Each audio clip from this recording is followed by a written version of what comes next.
Vamos a Romanos capítulo 1. Romanos capítulo 1.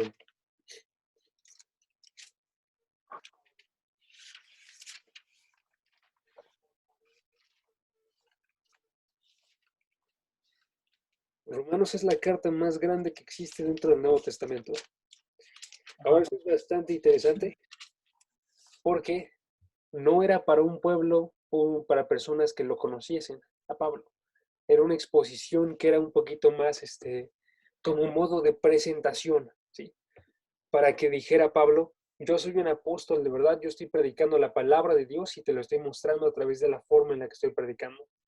Ese es uno. Ahora, la otra razón por la cual yo veo el hecho de que estaba haciéndose tan extenso es que porque Pablo quería lidiar con cosas específicas que le interesaban a él en caso de que no llegase a estar en Roma, ¿no? O más bien en el tiempo en el cual iba a tomar llegar hasta Roma.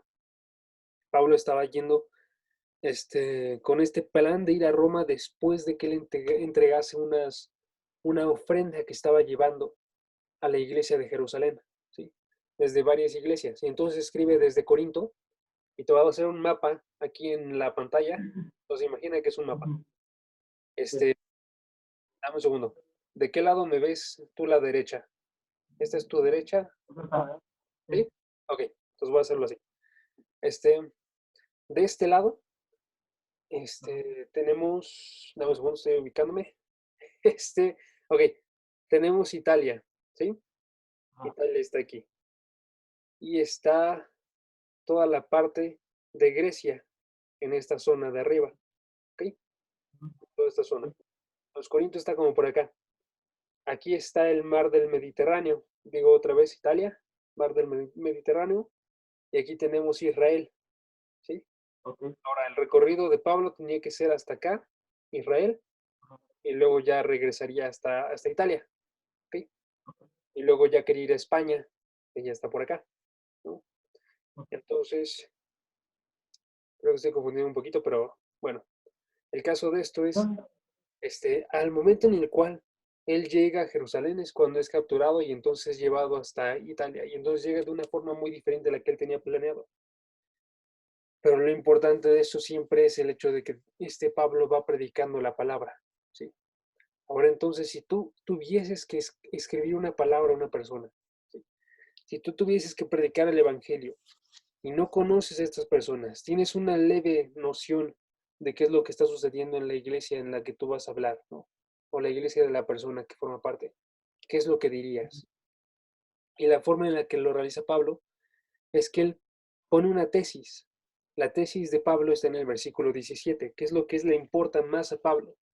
Lo que le importa más a Pablo, versículo 17 del primer capítulo, es decir que hay un poder de Dios, versículo 16, que es para la salvación de todo aquel que cree.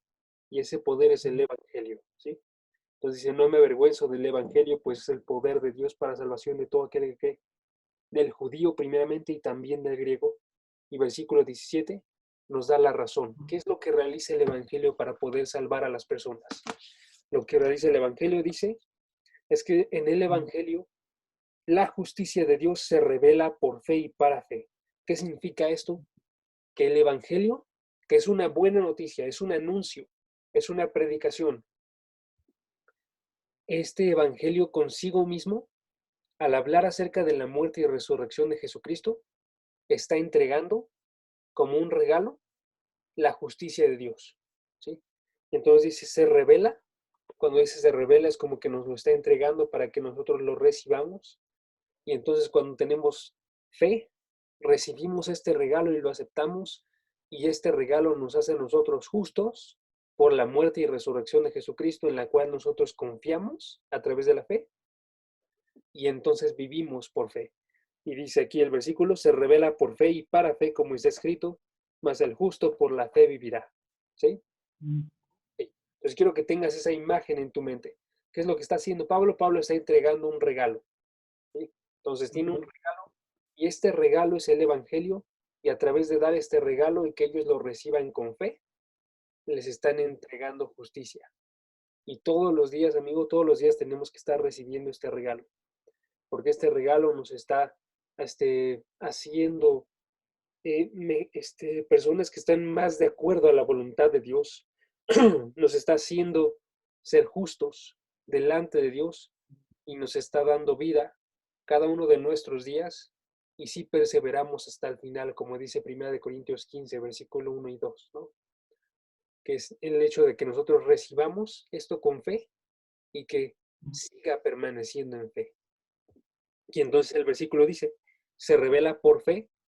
¿Qué significa eso?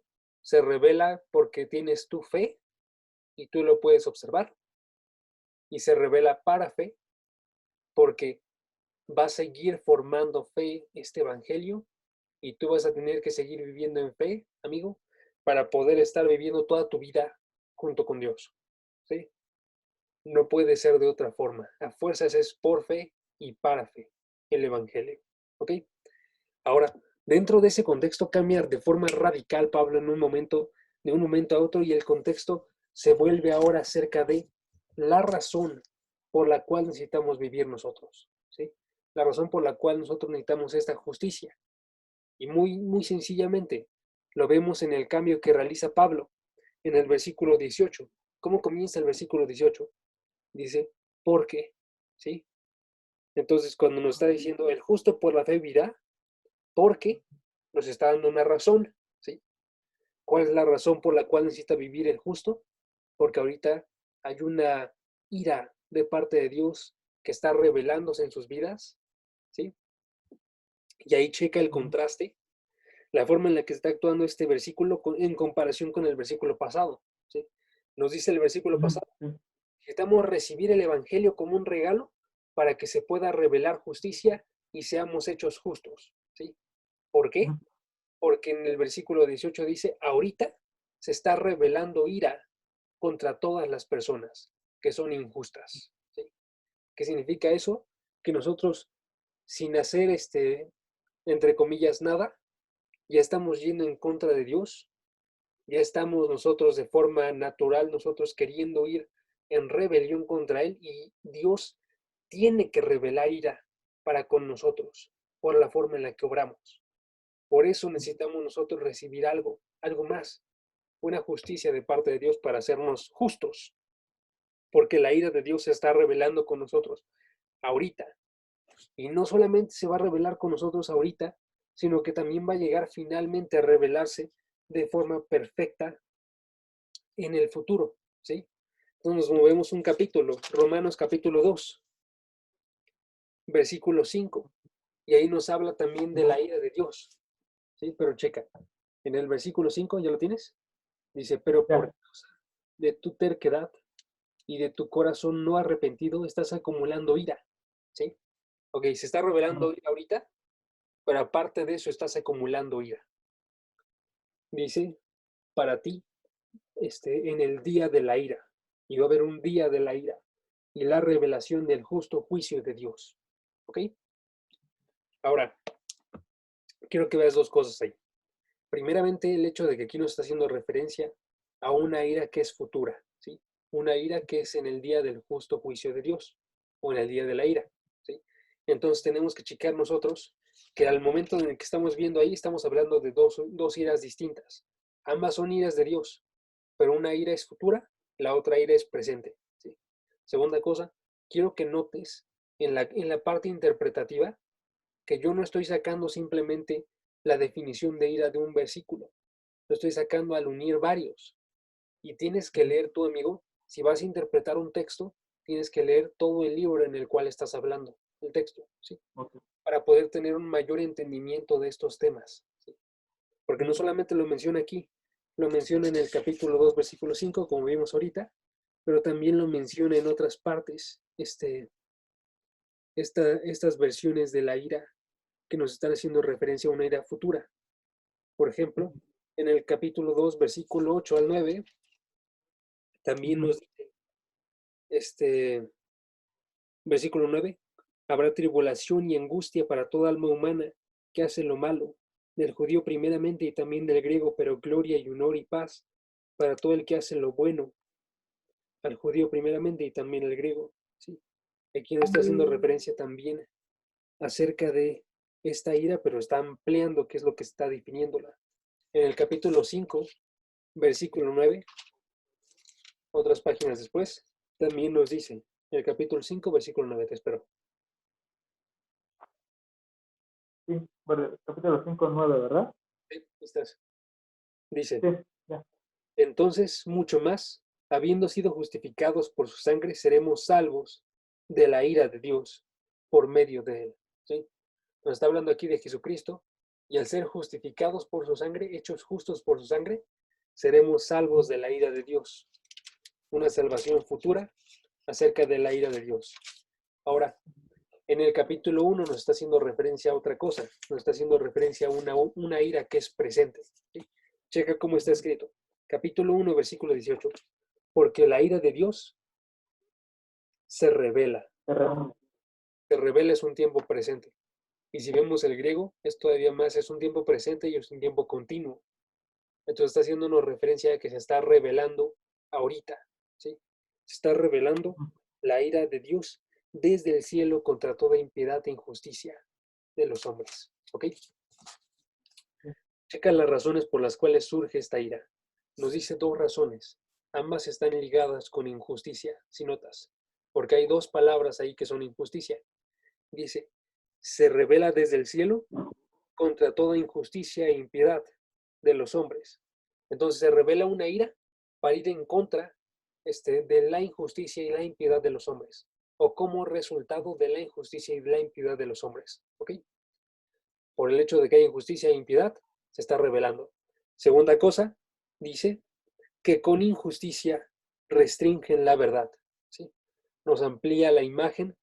¿Por qué? Porque los hombres no solamente actúan injustamente, sino que la causa más grande de injusticia que hay en el hombre es el hecho de que este hombre está restringiendo la verdad. ¿Sí? Restringir la verdad, ¿qué significa? Tú la estás apachurrando en tu ser para que esa verdad no pueda salir y no pueda ser vista por tu mente y no pueda ser entendida.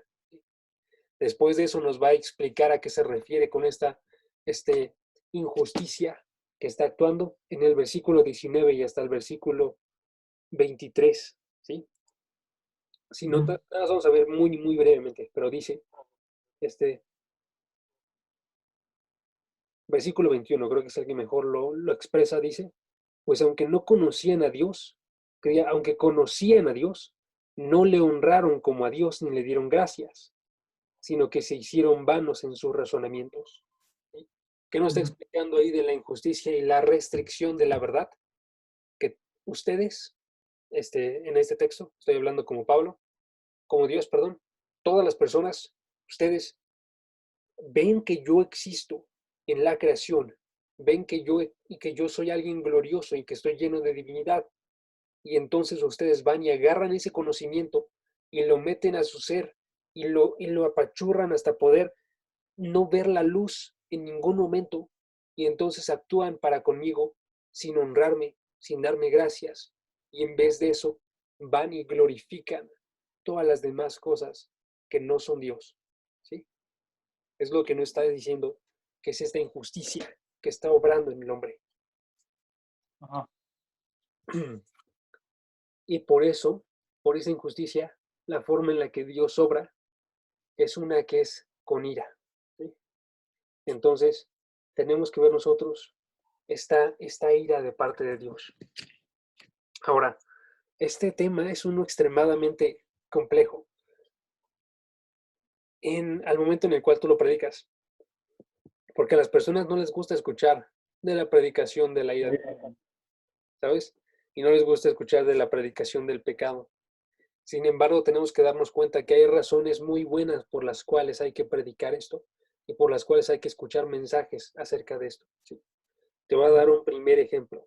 Cuando vemos nosotros este texto, estamos viendo literalmente a Pablo que está escribiendo unos versículos que abarcan desde el capítulo 1, versículo 18, hasta el capítulo 3, versículo 20, y todos nos hacen referencia a esta ira. ¿Sí? A esta ira y la forma de actuar de los hombres. La primera parte de esta sección, del capítulo 1, versículo 18 hasta el capítulo 1, versículo 32, nos hace referencia a los gentiles, que son las personas que no son judías, las personas que no tenían la ley de Dios, que no conocían a Dios y estaban glorificando a otros dioses. A todo el mundo nos está haciendo referencia. Y también podríamos decir ahorita nos está haciendo referencia a nosotros antes de que nos convirtiésemos. La siguiente parte del capítulo 2, versículo 1 al capítulo 3, versículo 8, nos está haciendo referencia a los judíos y cómo es que los judíos recibieron la palabra de Dios, pero no estaban glorificando a Dios tampoco. Y en el capítulo 3, versículo 9 y hasta el versículo 20, nos está dando las conclusiones que tiene Pablo a partir de esto, ¿sí? ¿Cuáles son las conclusiones de Pablo? Lo vemos muy rápidamente. En el capítulo 3, versículo 9, nos dice, entonces, ¿qué? ¿Somos nosotros mejores que ellos? Nosotros haciendo referencia a los judíos y mejores que ellos haciendo referencia a los gentiles, ¿sí? ¿Somos nosotros mejores que ellos? De ninguna manera, porque ya hemos denunciado que tanto judíos como griegos están bajo pecado, como está escrito, no hay justo ni aun uno, ¿sí? Es la primera parte de la conclusión de Pablo. No hay ninguno de las personas que existen en el mundo, sean judíos o sean gentiles, que sea justo, porque nadie busca a Dios, todos se han hecho inútiles, nadie quiere seguir a Dios, ni buscar las cosas buenas, sino que actúan y lo define aquí Pablo a través de muchas citas del Antiguo Testamento, actúan como serpientes venenosas que están llenas de boca de maldad y amargura, que sus pies son veloces para derramar sangre, nos dice el versículo 15, ¿sí? Es la primera conclusión de Pablo, ¿sí? La segunda conclusión de Pablo en esta sección es el versículo 19. Y en el versículo 19 entonces nos dice, ahora bien, sabemos que cuanto dice la ley, lo dice a los que están bajo la ley. Aquí está haciendo referencia a los judíos, ¿sí? Lo que dice la ley se lo está diciendo a los judíos, ¿ok? ¿Para qué? ¿Para qué se lo diría a las personas judías? Y ahora dice la razón por la cual entrega la ley a los judíos. Una de las razones por las cuales entrega la ley a los judíos, Dios. ¿Cuál es? Para que toda boca se calle y todo el mundo sea hecho responsable ante Dios. ¿Qué sucede aquí? Cuando Dios le entrega la ley a los judíos y tiene una posibilidad de una relación con Él y forma un pacto con ellos, y los judíos responden mal y empiezan a glorificar a otros dioses y fallan en la ley, a pesar de que la tienen ahí, a pesar de que muchos la tienen en su memoria, está mostrando la corrupción del corazón de los hombres, ¿sí? Y entonces, si este pueblo pequeño que fue rescatado por Dios, que en el cual hizo maravillas, al cual le proveyó comida, y le proveyó su palabra, y le proveyó su tabernáculo y un templo donde estaba habitando, y no hicieron caso, nunca, está haciendo Dios un anuncio, un argumento en el cual nos dice, ningún hombre puede seguirlo, independientemente de qué tan cerca esté yo de ustedes, ¿sí? De modo que toda boca se calla, y nos dice el versículo 19, y todo el mundo se hace responsable de su pecado, ¿sí? Sin embargo, nota que no lo está haciendo con una mala intención Pablo, ¿sí? Todo este argumento para poder decir el versículo 20 y 21, 20 nos dice, no es con la ley la justificación, porque la ley estaba haciéndose para mostrar el pecado, que es lo que acabo de decir ahorita. La ley muestra el pecado porque al tenerla las personas y un pueblo tan cercano a Dios, entre comillas, se sigue alejando de Dios, se ve el pecado del hombre.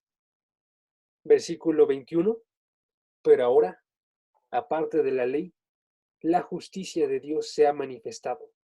U otra forma de decir eso, Romanos 1, versículo 17, la justicia de Dios se revela por fe y para fe. ¿Sí? ¿Notas la comparación? En el versículo 22 dice, por medio de la fe. ¿Sí? Vemos nosotros que Dios actúa grandemente a través de esta formación de, de argumentos porque nos revela nuestro propio interior y nos revela su forma de actuar. ¿Sí? Ahora, todo esto es importante, amigo, para la parte de interpretación,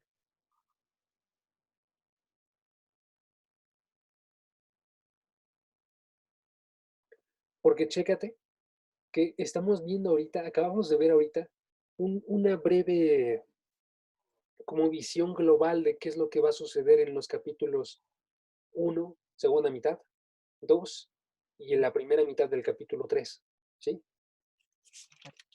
Antes de ponernos a estudiar el versículo 18 del capítulo, ¿sí? Y lo vamos a hacer mucho en esta sesión, porque literalmente a través de eso vamos viendo una imagen global para tener una imagen clara de qué es lo que está pasando aquí, y luego una imagen centrada en un versículo para tener una imagen correcta de una pequeña parte. Y ahí lo que te quiero decir es el hecho de que el contexto es clave, ¿sí? El contexto es esencial para nosotros poder interpretar de forma correcta. Uno de los errores que puede surgir muy rápidamente en este tipo de asuntos de interpretación es que nosotros pensemos que el pecado es el punto principal, ¿sí? Cuando el pecado simplemente está siendo una herramienta de parte de Dios para poder llegar a ver más amplio el Evangelio y mejor el Evangelio, ¿sí? Por eso es que está poniéndolo aquí, porque el Evangelio dice del versículo 17, porque en el Evangelio la justicia de Dios se revela por fe y para fe, porque la ira de Dios se revela. La ira de Dios está sirviendo para definir este Evangelio. Si tú no tienes la ira de Dios, tú no puedes tener el Evangelio. Y tenemos que ver entonces qué es lo que es la ira de Dios para observar el Evangelio. Y eso lo podemos comparar mucho a la forma en la que actúa, por ejemplo, un ejemplo muy rápido. Estás tú con unas deudas tremendas, amigo, y de repente, no, eso no es en serio. No, sí tengo. Ok, si necesitas ayuda, me dices, no dudes en preguntar. Ah, Pero, ah, pero digamos que ahorita estás en deudas y de repente llega una persona a tu puerta, tú no sabes que estás en deudas, eso era la parte importante. Y de repente llega una persona que está a tu puerta y te dice, oye, yo recibí este correo, soy tu vecino, y dentro de este correo vienen todas las deudas que tenías que pagar. Sin embargo, como no te llegó el mensaje y me llegó a mí, decidí yo pagar las deudas. ¿Sí? Y tú preguntas agradecidamente, ¿qué deudas?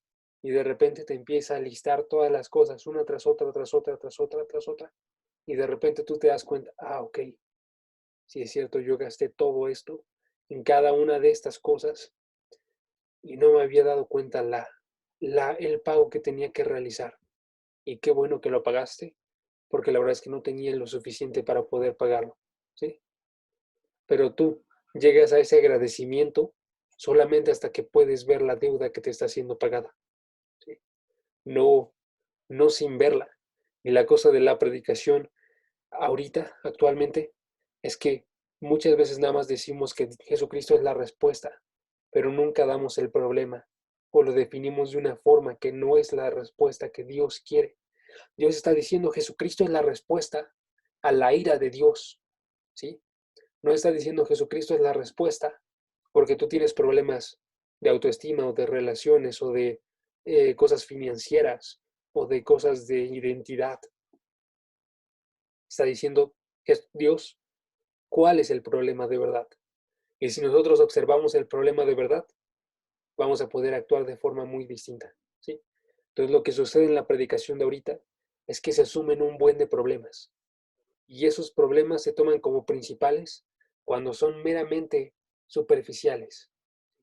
Y entonces ahí te doy una razón por la cual nosotros tenemos que estudiar acerca de este tema, ¿sí? Primeramente, porque los diagnósticos superficiales conducen a remedios falsos.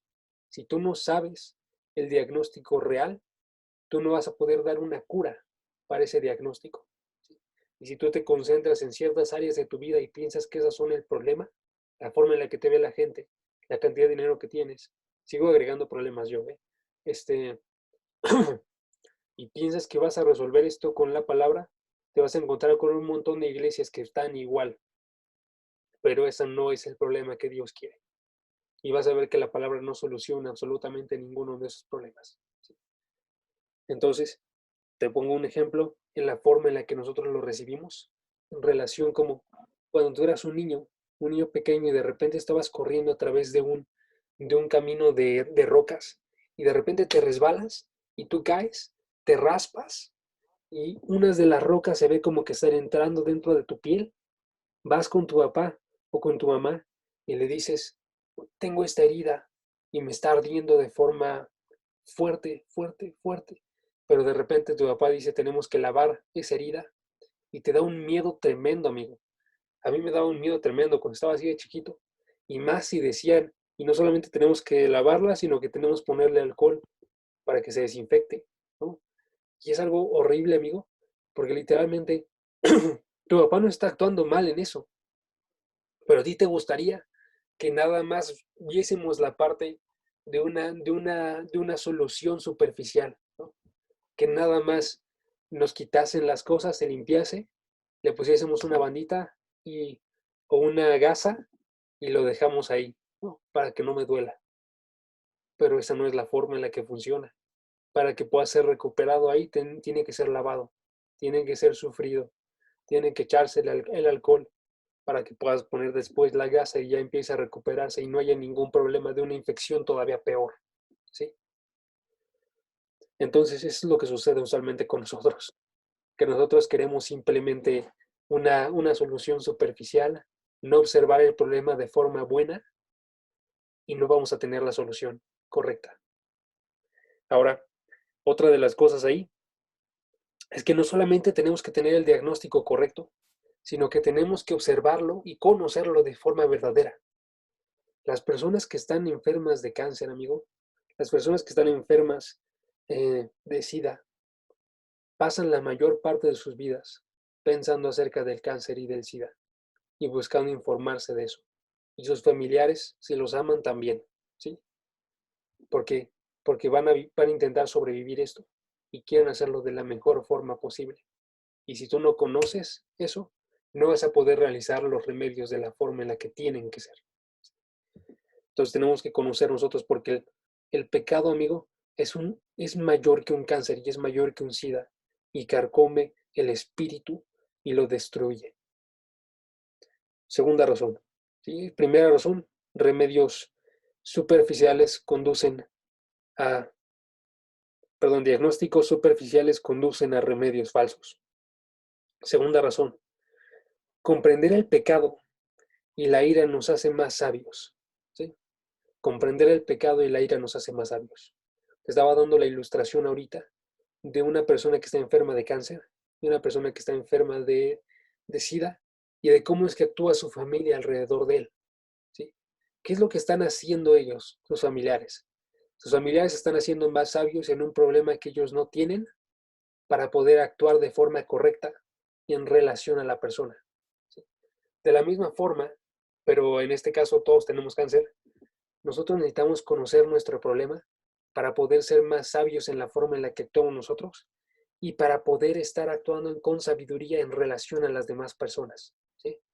Nosotros estamos conociendo más acerca de la naturaleza humana cuando conocemos del pecado y lo estamos haciendo para poder ser mejores consejeros, para poder tener un mejor conocimiento de cómo combatir este problema. Y entonces, en primera de Timoteo capítulo 4, le dice Pablo a Timoteo, tienes que cuidar tu doctrina y tu enseñanza, porque haciendo estas cosas te salvarás a ti mismo, ¿sí? Te va a ser sabio para salvación a ti mismo y a los que te oyeren. ¿Sí? No solamente se queda en ti, sino que tiene que ser expresado para afuera y entonces vas ayudando a las demás personas a que también afronten este mismo problema. Y es la razón por la cual nosotros tenemos que predicar cuando nosotros maduramos a las personas, a los jóvenes, a nuestros amigos, para que todos podamos ir en contra de este problema que está yendo en contra de nosotros. ¿Sí? Lo que hacemos cuando nosotros ignoramos este problema es que estamos ignorando sabiduría de Dios, de cómo es que somos nosotros. Y te estás ignorando a ti mismo y estás escapando de ti mismo, pero No tienes que escapar a ti mismo, sino conocerte y aceptar a Dios y su solución para poder conocer una versión de amor que es más completa. ¿Sí? El amor de Dios no busca que la gente se quede en el lugar en el que está, sino que busca cambiarlas para mejor. ¿Sí? 3. Entonces, el segundo es la conocimiento del pecado. Comprender el pecado y la ira te hará más sabio. Esa es la razón. Yes. 3. Cuando estés, tú me dices, ¿eh? Conocer la naturaleza del pecado te ayuda a apreciar el Evangelio. ¿Sí? Ay, Todas las que te he dicho hasta ahorita, conocer la naturaleza del pecado te ayuda a apreciar el Evangelio. Todas las razones que te he dicho hasta ahorita son razones reales y son razones que vienen dentro de la Biblia. Y podemos dar pasajes de cada una de ellas. ¿Sí? Sin embargo, la parte de la predicación expositiva que te estaba comentando ahorita, la cosa esencial de eso es que nuestras razones provengan del texto también inmediato, ¿no? Y que nos concentremos de forma mayor en el texto de ahorita, hoy, para que mañana en el siguiente texto podamos seguir agrandando esta imagen y no repitiendo las mismas ideas una y otra vez. ¿Sí? Las ideas que buscamos repetir de forma constante son las ideas que vemos recurrentes, que vemos que son extremadamente importantes, por tanto, pero todas tienen un mismo valor. Por tanto, tenemos que darle su tiempo. La tercera razón que te digo es que te ayuda a apreciar el Evangelio se ve cuando nosotros vemos el versículo 18, que diga 17, y el versículo 18, lo que te comenté hace unos minutos. La unión que tienen y el por qué está diciendo Pablo que tiene que saber de la ira la gente, porque de la ira son salvos. Porque cuando tú ves la ira y la ves de forma más grande y tú comprendes el hecho de que tú eres injusto y que ninguno es bueno ni ninguno quiere a Dios, capítulo 3, versículo 9 y 10, ninguno lo busca, vemos de forma más grande el versículo 21 que dice, se revela la justicia de Dios por fe, es el capítulo 3, versículo 21, que dice que se revela la justicia de Dios por fe ahora, ¿sí? Y entonces vemos nosotros un evangelio más hermoso y un evangelio de una mayor misericordia de parte de Dios, ¿sí? Entonces, cuando vemos esa conexión, amigo, podemos empezar a hacer conclusiones que son relevantes para este día, para que podamos tomarlas y recibirlas, para que puedan quedarse en nuestro corazón y nos concentremos, aunque sea una hora dentro de estas, ¿sí? En comparación con dar 20 que ya sabíamos, nos concentremos en una nueva y la podamos recibir en nuestros corazones, ¿sí? Entonces ahí la conclusión es el hecho de la ira de Dios y en la naturaleza del pecado del hombre nos alumbran todavía más la bondad del Evangelio, ¿sí? El hecho de que sea una buena noticia, primeramente requería una mala noticia que estuviese sucediendo ahorita, ¿sí? Entonces, tenemos que escapar de estos diagnósticos superficiales, amigo. Tenemos que escapar de este no querer comprender el pecado y querer ser ignorantes. Y tenemos que escapar de este no apreciar el Evangelio por lo que es, ¿sí? Esas son las tres cosas contrarias que sucederían si no conocemos de la ira. Uno, no tendríamos el remedio correcto. Dos, nos haríamos ignorantes acerca de nosotros mismos. Todo eso es lo contrario a lo que dije ahorita. Tres, no apreciaríamos bien el Evangelio, ¿sí? Entonces tenemos que hacer exactamente lo contrario. Nosotros sí queremos ver el Evangelio, sí queremos ser sabios y sí queremos tener el remedio correcto, ¿sí?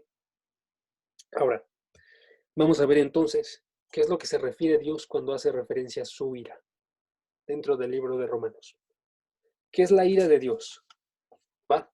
Y vamos a dar tres muestras de la ira de Dios. Esas no son todas las muestras de la ira de Dios que hay, ¿sí? Y podemos seguir reflexionando en el tema, pero por ahorita vamos a concentrarnos en estas tres. Todas están dentro de la revelación de la ira presente y todas dentro del libro de Romanos, ¿ok?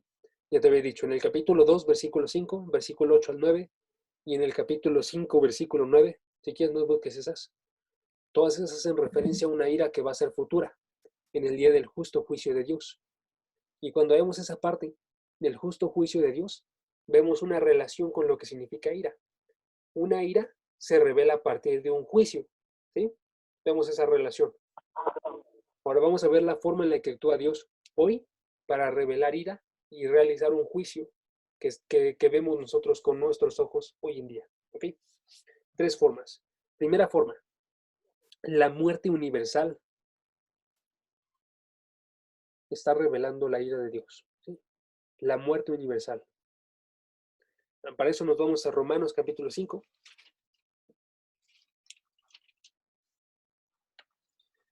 Y entonces vemos en Romanos capítulo 5, versículo 15 y 16, dice, pero no sucede con la dádiva como la transgresión, porque si por la transgresión, ok, nos está hablando de una transgresión de uno, murieron los muchos, mucho más la gracia de Dios y el don de Dios por la gracia de un hombre Jesucristo abundará para los muchos. ¿Sí? Versículo 16.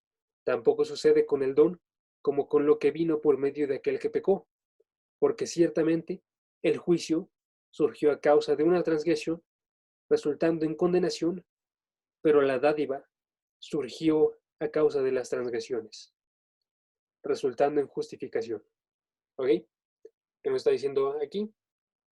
Va a ilustrar la idea increíble del hecho de que nosotros, al haber pecado dentro de Adán, al haber pecado en el pecado de Adán, todos surge la muerte para todos espiritualmente y también la muerte física, y a través de el don de uno, Jesucristo, surge la vida. Ahora la parte que quiero que observes ahí es el lenguaje. Versículo 16 dice, repite la transgresión del versículo 15. Dice, una transgresión de la cual surge un juicio y la cual resulta en condenación. ¿Sí? Ahora, si vemos esas tres palabras, transgresión, juicio y condenación, vemos el lenguaje del que está hablándonos en Romanos capítulo 1. ¿Sí? Un pecado o injusticia nos está hablando de un juicio de parte de Dios, y este juicio es el que está involucrando la ira. Por eso quería que vieras la relación entre juicio y ira en el capítulo 5, versículo 9. Y aparte de eso nos dice, llega a una condenación. ¿Sí? ¿Qué es una condenación? Una condenación es cuando tú realizas el dicho de qué es lo que, el resultado ¿Una que, consecuencia? perdón, ¿Una consecuencia? exactamente, sí. Cuando ya realizas y dices la sentencia que van a tener, ¿sí? ¿Cuál va a ser la consecuencia? Y entonces este juicio resulta en una consecuencia. Este juicio juzga a Dios que esto merece la muerte. ¿Sí? Y entonces vemos nosotros que eso es lo que sucedió en el jardín del Edén y es lo que está sucediendo aún activamente hoy, porque todas las personas están muriendo por causa del juicio de Dios. ¿Sí? Es la ira de Dios que está actuando activamente hoy en día y no es una cosa que sea normal y no dejes que nadie diga que es una cosa que sea normal. ¿Sí? La muerte no es normal. La muerte no tenía que estar en nosotros. Nosotros estábamos hechos para vivir eternamente, pero el pecado llevó a una ira y a un juicio y a la muerte de todos. ¿Sí? Entonces podría decirse que más ahorita en eso que estamos viviendo, Dios está valiendo de ello, por, por no, vamos, por no llevar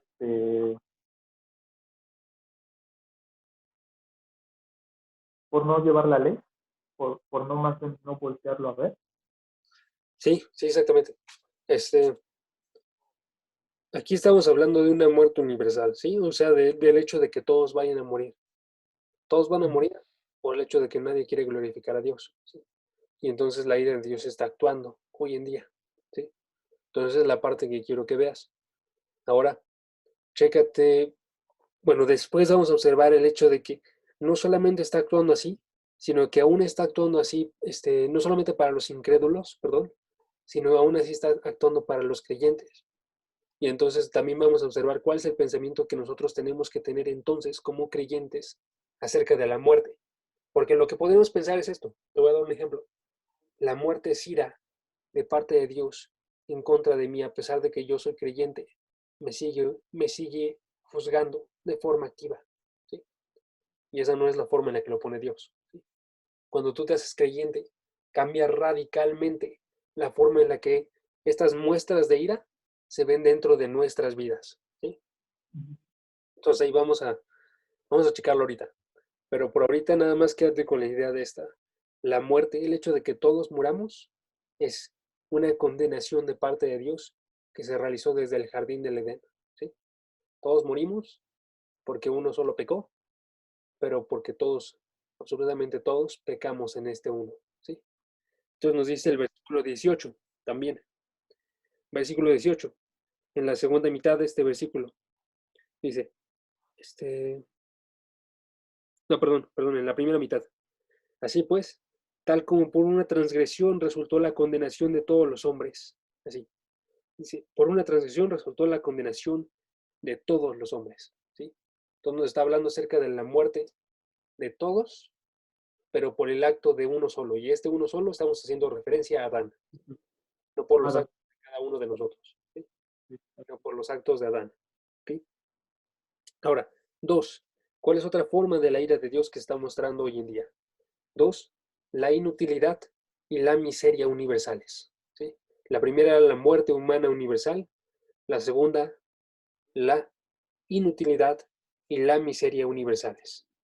Aquí me estoy haciendo referencia en eso a Romanos capítulo 8, versículo 18, cuando nos está hablando acerca de una corrupción del mundo, en la cual es sometido este mundo, esta creación, nos dice el versículo 18, a vanidad.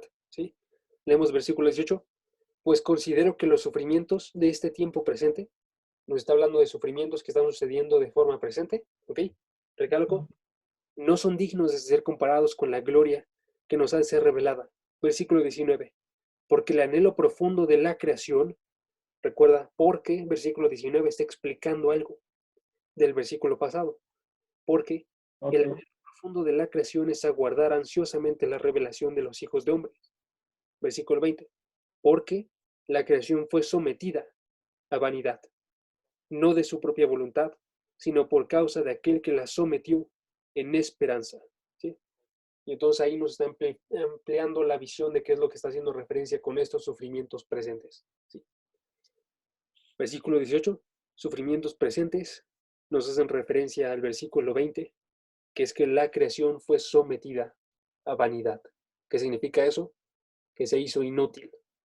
La creación tenía que sustentar al hombre de forma perfecta y a través de esta condenación que sucedió también en el jardín del Edén, ahora se tiene que trabajar y va a ser dura y va a ser que tú te alimentes con el sudor de tu frente. ¿Sí? Y entonces vemos ejemplos en nuestra vida real de personas que están ahorrando toda su vida para poder comprar una casa y de repente llegan a esa casa y resulta que estaba mal hecha y de repente se rompe porque todas las demás personas no querían poner el dinero y se gastaron todos esos ahorros. Vemos una persona que está queriendo cultivar un campo y de repente ya está a punto de recoger todo, de cosecharlo, y llega una inundación y arruina todo el campo. Vemos una enfermedad que está surgiendo ahorita, que está yendo en contra de miles y millones de personas. ¿Sí? Y ninguna de esas cosas, o sea, esas cosas las vemos como trágicas, ¿sí? Pero es el hecho de que la creación está hecha mal. ¿Sí? Tanto hombres como animales, como el mundo en específico, como las plantas y todo lo que hay en él, todo está sometido a vanidad. Ahora, lo que yo te digo, sin embargo, aquí es que no la está sometiendo el pecado, no la está sometiendo el hombre, Adán, no la está sometiendo Satanás, sino aquel que lo está realizando es Dios, ¿sí? Es una muestra de la ira de Dios.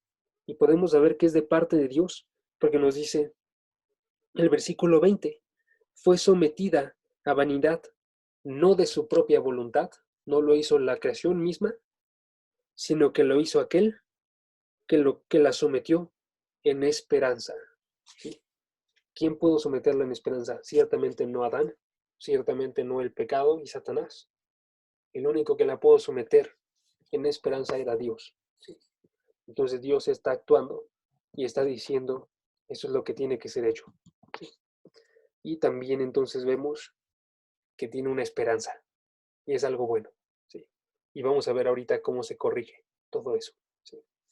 Entonces, tenemos dos ahorita, la muerte universal humana, la muerte humana universal. Dos, la inutilidad y la miseria universales. Tres, la profunda degradación de la humanidad. ¿Sí? La profunda degradación de la humanidad. Revela la ira de Dios. Y ahí estamos haciendo referencia al contexto inmediato del versículo 18. Y es lo que estábamos observando la vez pasada, de hecho. ¿Recuerdas?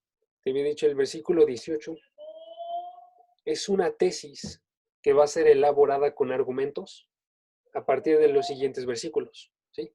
Entonces la tesis es esta.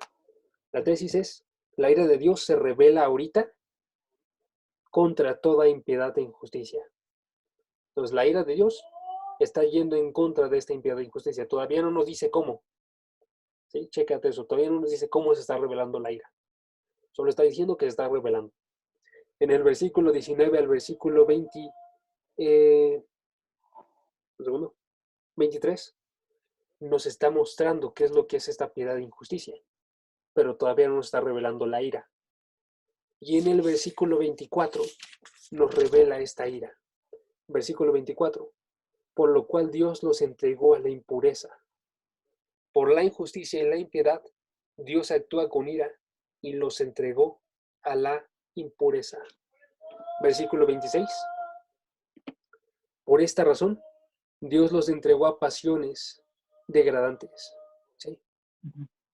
Versículo 28, y así como ellos no tuvieron a bien reconocer a Dios, Dios los entregó a mentes reprobadas para que hicieran cosas que no convienen. ¿Sí? Entonces, ¿qué nos está diciendo aquí?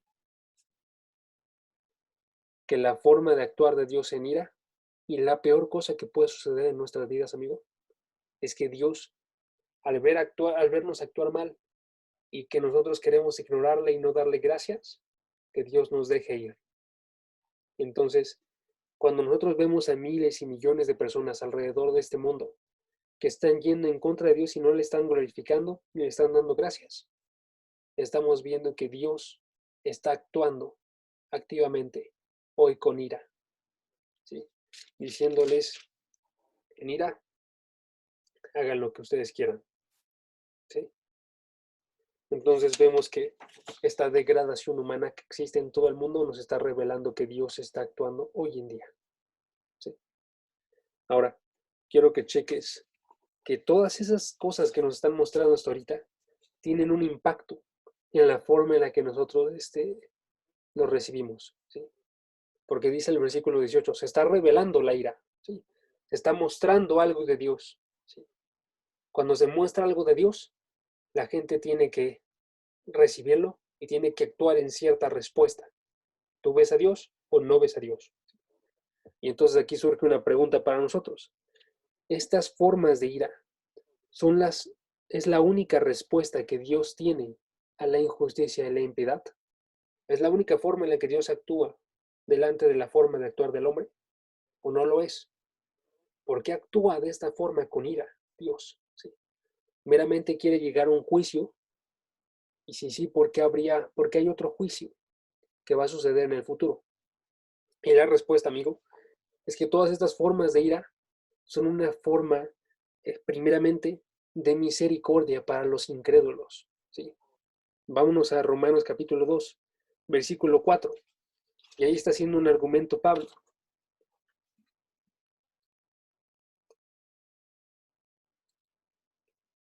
Le está diciendo Pablo, Romanos capítulo 2, versículo, ¿qué te dije? 4, 4 y 5. Perdón. Ya. Dice, tienes en poco las riquezas de su bondad y tolerancia y paciencia, ignorando que la bondad de Dios te guía al arrepentimiento. ¿Sí? ¿Qué nos está diciendo ahí? Cuando nosotros vemos la ira de Dios, pero la ira que se está mostrando hoy en día, no estamos viendo la ira que se va a mostrar en el justo juicio de Dios. ¿Sí? Estamos viendo una versión de la ira que es extremadamente más pequeña. ¿Sí? Y es como un padre que está castigando a sus hijos para decirles básicamente que hay consecuencias mayores que pueden surgir de las malas acciones que realizan. ¿Sí? Te voy a poner un ejemplo. Si tú, como hijo, te estás queriendo escapar y estás queriendo irte a perder en la vida y estar con tus amigos y estar volviéndote un borracho y volviéndote alguien que está actuando de forma insensata. Cosas horribles pueden suceder de eso. Y entonces el padre actúa de una forma y le restringe su libertad a la persona. ¿Sí? Y ahora lo que está haciendo el padre es que está intentando mostrar, idealmente, si es un buen padre, está intentando mostrar que al momento en el cual realice esto el hijo, al momento en el cual él se empieza a perder dentro de todos estos placeres, se va a perder la libertad que tiene él mismo sin que se esté dando cuenta, ¿sí? De una forma mayor. Y eso lo ilustra, limitando la forma en la que él puede salir. Ya no permite que él esté en contacto con ellos, ya no permite que esté eh, aumentando dentro de esos placeres para poder mostrar una realidad mayor. ¿Sí? De la misma forma, la ira de Dios nos está mostrando hoy en día una ira que es todavía más extensa y grande y que va a ser eterna a través de una ira presente. ¿Sí? Entonces, actúa como misericordia para intentar guiar a las personas al arrepentimiento, no para intentar guiarlas más lejos, sino para el arrepentimiento. ¿Sí? Ahora, si nosotros pensamos en eso, también podríamos decir, ok, pero Dios quiere que reaccionen nada más en arrepentimiento porque tiene consecuencias. Y no, Dios no actúa solamente así. Vemos que Dios también actúa de forma buena para poder mostrar el otro lado, ¿sí? No las consecuencias, sino lo que podrías tener dentro de tu vida. Y entonces vemos versículos como Mateo capítulo 5, versículo 45, que dice, aquí no está haciendo referencia a Mateo, bueno, Jesucristo está diciéndoles a las personas que amen a sus enemigos, y luego ya comienza el versículo 45, para que ustedes sean hijos de su Padre que está en los cielos. ¿Por qué? Porque su Padre hace salir su sol sobre buenos y malos y hace llover sobre justos e injustos. ¿Sí? Está mostrando un bien para los dos, a ambos los está sustentando. Hechos capítulo 14, no te preocupes, ¿eh? Pero ahí tengo yo una duda. ¿Cómo puede hacer salir el sol para alguien que ha sido malo? Porque absolutamente todos hemos sido malos, amigo. Y literalmente, si Dios actuase con el justo juicio de forma inmediata, que es lo que estaba realizando en la inundación, en el diluvio, exterminaría a todos, a todas las personas que existen. ¿Sí? Por eso es que hay una paciencia y hay el versículo que leímos hace rato, en el capítulo 2, versículo 4 y 5 decía que Dios tiene una paciencia y una longanimidad. ¿Te acuerdas? ¿Sí? Paciencia, Sí. todas las riquezas de su paciencia y longanimidad que te guiará al arrepentimiento. Pues la cosa de eso es que Dios provee ahorita un tiempo en el cual todos son sustentados, a todos les hace amanecer el sol, para que puedan llegar al arrepentimiento también. ¿Sí? En ese sentido, no con las consecuencias, sino con lo bueno de Dios. ¿Sí? Ahora vemos y nos agranda esta imagen, Hechos capítulo 14.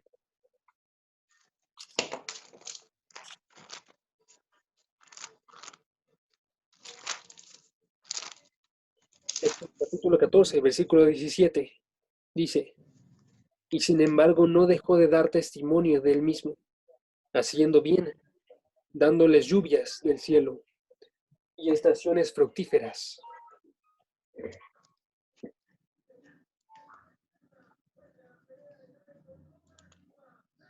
Ahí dice, haciendo bien, dándoles lluvias del cielo dándoles fruto, llenando sus corazones de sustento y de alegría, ¿sí? Y entonces este sustento, esta alegría, todo eso nos tiene que llevar también a un arrepentimiento. Entonces tenemos una imagen bastante grande, amigo.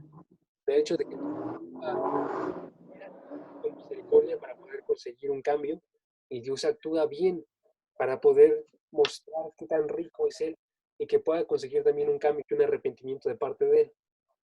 La causa de la incredulidad, que diga, entonces no surge de la parte de la forma de actuar de Dios, sino surge dentro de nuestros corazones y la forma en la que nosotros recibimos esto. Y te había comentado ahorita, si veremos o no a Dios dentro de las cosas que nosotros realizamos de forma correcta, ¿sí? Si veremos los sucesos malos como una advertencia y si veremos los sucesos buenos como algo que nos tiene que llevar a decir, Dios es grande y es atractivo y es mucho mejor que todo lo que está sucediendo ahorita. Y muchas veces lo que pasa es que nosotros queremos pocas cosas. Es lo que te había dicho la otra vez. Queremos menos. Queremos vivir en cosas pequeñas. Queremos vivir en el ahora. Ok, 70 años. Dejemos de lado la eternidad. 70 años está bien para mí. ¿Sabes? Y en la forma en la que actúa entonces un incrédulo, y lo podemos ver con la imagen de Mateo 11, versículo 17, no, 18 y 19. Pero si quieres eso no lo busques, nada más te lo explico de forma, Ah, porque ya nos quedamos sin tiempo casi. Pero la forma en la que sucede ahí es que vemos el actuar de Juan. Juan, que era un predicador que estaba yendo al desierto, que estaba actuando de forma disciplinada. Juan no comía, Juan no bebía. Juan hacía que sus discípulos estuviesen de la misma forma. Y Juan decía, arrepiéntanse, pecadores, necesitan ustedes llegar a ver el hecho de que han actuado mal y han ido en contra de Dios y que han sido unos hipócritas, fariseos y maestros de la ley. Y del otro lado tenemos a Jesucristo.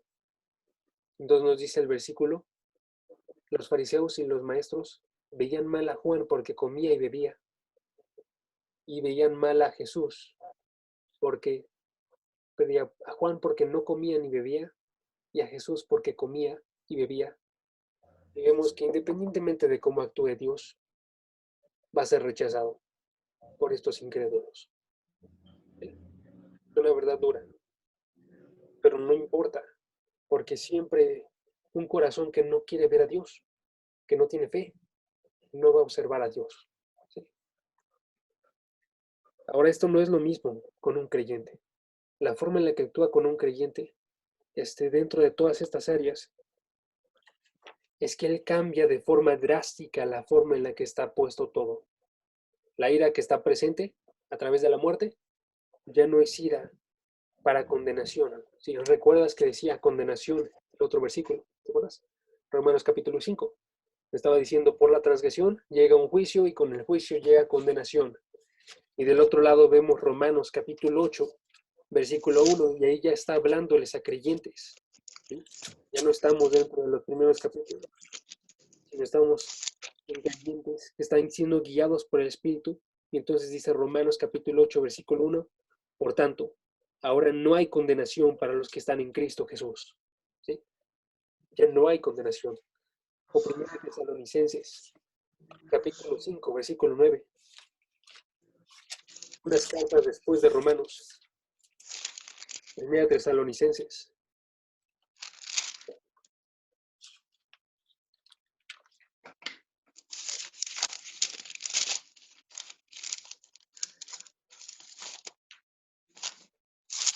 Capítulo 5, versículo 9. Dice.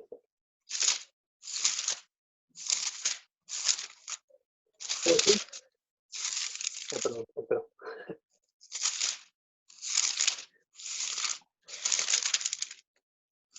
Va antes de Pedro. ajá, Está muy pequeña, pero está un poco antes de Timoteo.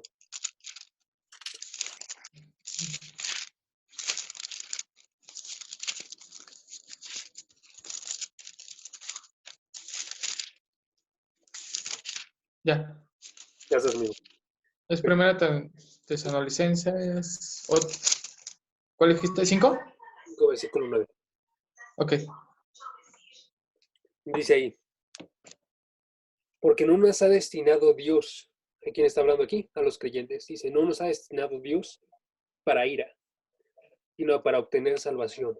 ¿Sí? No se ha destinado para nosotros ira, sino salvación. ¿Sí? Entonces no es lo mismo lo que estamos recibiendo nosotros. ¿Sí? Porque nosotros como creyentes, la muerte se está convirtiendo en una puerta de entrada para el paraíso. ¿Sí? La inutilidad y el sufrimiento de la creación se están convirtiendo en caminos hacia la santidad. Y el poder del pecado se está reemplazando por un amor a la justicia. Y eso es lo que tenemos que ver nosotros como creyentes. También tenemos que interpretar de forma correcta la ira de Dios. No podemos interpretarla de otra forma. ¿Sí? Tenemos que interpretarla como lo que es para nosotros. Entonces, primeramente tenemos que ver que la muerte ya no es la muestra de la ira que se hizo como condenación, sino que ahora es una puerta de entrada para el paraíso. ¿Sí? Es una puerta de entrada para el paraíso, de modo que nos dice Primera de Corintios, capítulo 15, versículos 55 al 57. Primera de Corintios, después de Romanos, en el capítulo 15,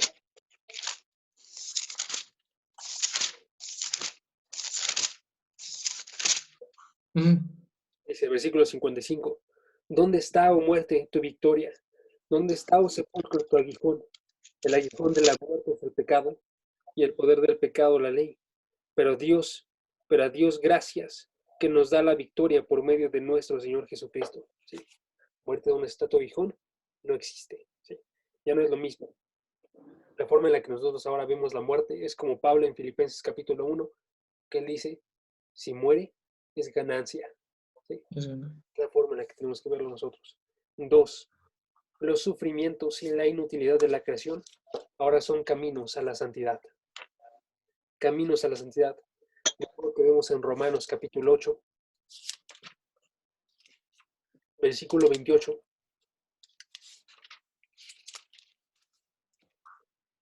¿Qué dice Dios? Dice, sabemos que para los que aman a Dios, todas las cosas les cooperan para bien. ¿Sí? Romanos 8, 28, uno de los versículos más hermosos. Porque están diciéndonos que Dios ocupa todas las cosas para el bien de los creyentes, ¿sí? Ya que sean, que luzcan bien para nosotros, que luzcan mal para nosotros. A veces nosotros vemos algo que pensamos que nos está intentando destruir, el hecho de que perdemos un trabajo, el hecho de que no tenemos un sustento, y Dios dice una forma de obrar que es en bien, porque a través de eso Dios va santificando, va quitando el pecado con el Espíritu. Dios va formando a hombres que son perfectos, ¿sí? Dios va formando a hombres que buscan la sabiduría de Dios. Santiago capítulo 1, versículo 5. O Dios va buscando a hombres que, Hebreos capítulo 12, son disciplinados por Dios para bien, ¿sí? Porque qué padre no disciplina a sus hijos. Y si alguno no disciplinase a sus hijos, más bien serían bastardos. Sino que Dios actúa de forma buena con nosotros, haciendo que nosotros crezcamos de forma correcta. ¿Sí? Y tres, el poder del pecado, el poder que tiene el pecado, el hecho de que sean entregados a Dios, cambia de forma drástica porque ya no somos entregados nosotros, sino que nosotros se nos reemplaza ese entregarnos por un amor por la justicia de Dios. ¿Sí? Y entonces Romanos capítulo 8, seguimos aquí, nos dice, nosotros somos guiados por el Espíritu. ¿Sí? Nos dice en el versículo 1, los que no andan conforme a la carne, sino conforme al Espíritu, somos definidos por andar conforme al Espíritu, si somos creyentes de verdad. ¿Sí? Nos dice también el versículo 4, en la segunda parte, que no andamos conforme a la carne, sino conforme al Espíritu. O versículo 5, igual en la segunda parte, los que viven conforme al Espíritu ponen la mente en las cosas del Espíritu. ¿Sí? Esa es la forma en la que nosotros obramos, si es que vivimos conforme al Espíritu y somos salvos de Dios. Y tenemos que buscar esto para poder seguir creciendo en una mirada correcta de quién es Dios. ¿Sí? Entonces, amigo, con eso en mente, con esta visión un poquito más ampliada de qué es lo que implica la ira de Dios, qué es la forma en la que tenemos que observar nosotros, todo lo que sucede podemos admitir nosotros, Dios es bueno, ¿sí? Dios es grande y Dios está obrando todo para nuestro bien. ¿Sale? Y oramos, amigo. Padre, gracias porque nos permites estar en este día viendo tu palabra, porque tú eres grande en misericordia, y a pesar de que nosotros hemos rechazado tu nombre y tu gloria como una humanidad completa, tú nos has querido recuperar y traer a poder escuchar la voz de tu Hijo. Permítenos hoy escucharla y verla como mayor sabiduría que todo lo que podamos nosotros pensar o decir o vivir o sentir. Que sepamos que tú eres aquel que es más grande que todas las cosas y el único que puede definir nuestras vidas. En el nombre de tu Hijo Jesús. Amén. Amén.